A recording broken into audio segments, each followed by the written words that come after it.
Assalamualaikum warahmatullahi wabarakatuh. Perkenalkan, nama saya Atika Delvani Raffi.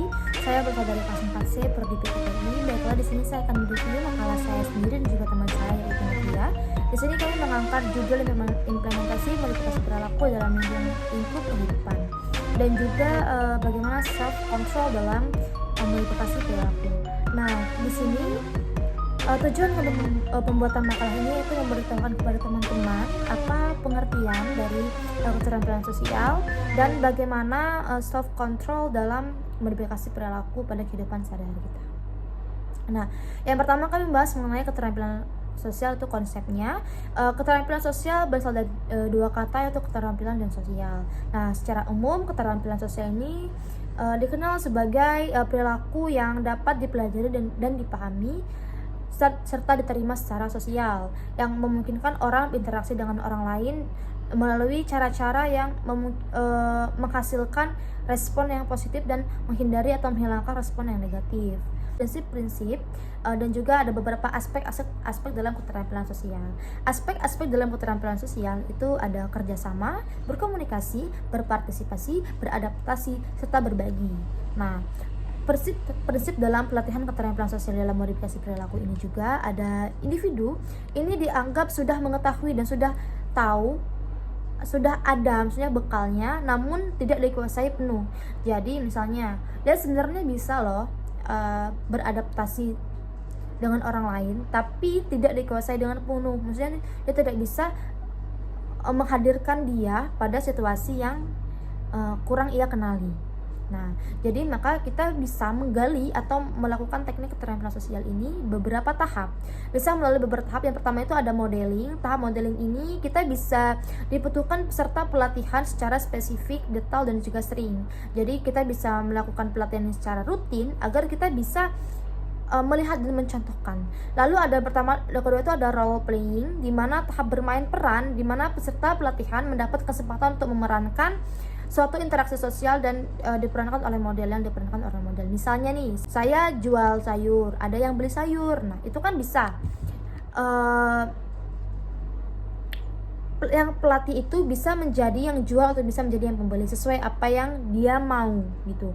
Lalu ada performance feedback yaitu pemberian umpan balik.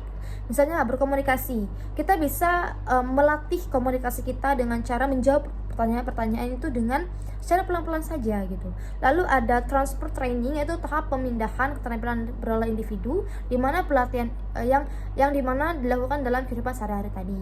Nah, jadi kita bisa melakukan 4 tahap tadi untuk melatih keterampilan sosial kita atau menggali keterampilan sosial kita yang dirasa itu kurang agar menjadi lebih baik lagi. Di makalah ini juga kami menjelaskan dalam yaitu self control. Dalam kehidupan sehari-hari tentu kita bisa mengenal atau melihat self control. Nah, self control memiliki makna yaitu mengontrol diri atau mengontrol perilaku dari diri sendiri. Nah, self control merupakan sebuah kontrol di mana individu dapat mengarahkan diri mereka atau dapat menahan diri mereka dari sesuatu yang dirasa kurang baik atau tidak baik.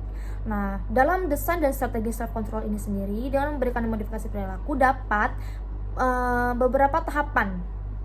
Dalam modifikasi perilaku ini self control itu dapat dilakukan beberapa tahapan. Yang pertama itu ada menspesifikkan masalah dan menetapkan tujuan. Jadi sebelum itu kita dapat menspesifikkan, misalnya kita menetapkan permasalahan apa ya yang harus dilakukan. Misalnya dalam permasalahan kita bisa mengontrol emosi atau mengontrol amarah gitu kan. Lalu membuat komitmen. Di sini membuat komitmen untuk berubah, kita dapat berjanji kepada diri kita sendiri untuk dapat mengontrol diri kita ketika dalam keadaan marah.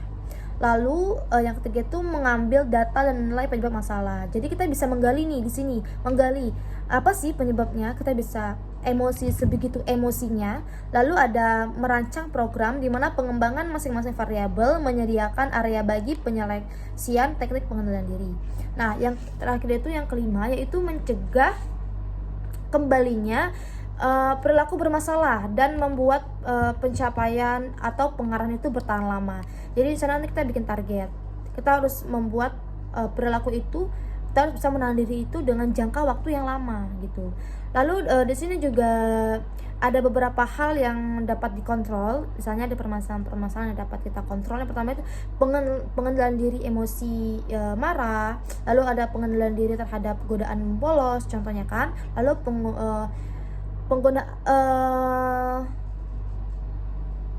penggunaan diri dalam terhadap keinginan untuk merokok. Nah, kekurangan dalam makalah kami ini, saya kurang menjelaskan bagaimana contoh keterampilan sosial, bagaimana contoh kita berinteraksi, bagaimana contoh kita beradaptasi dengan baik. Baiklah, itu saja yang dapat saya sampaikan. Jika saya ada salah kata, saya mohon maaf. Saya ucapkan terima kasih. Saya akhiri. Wassalamualaikum warahmatullahi wabarakatuh.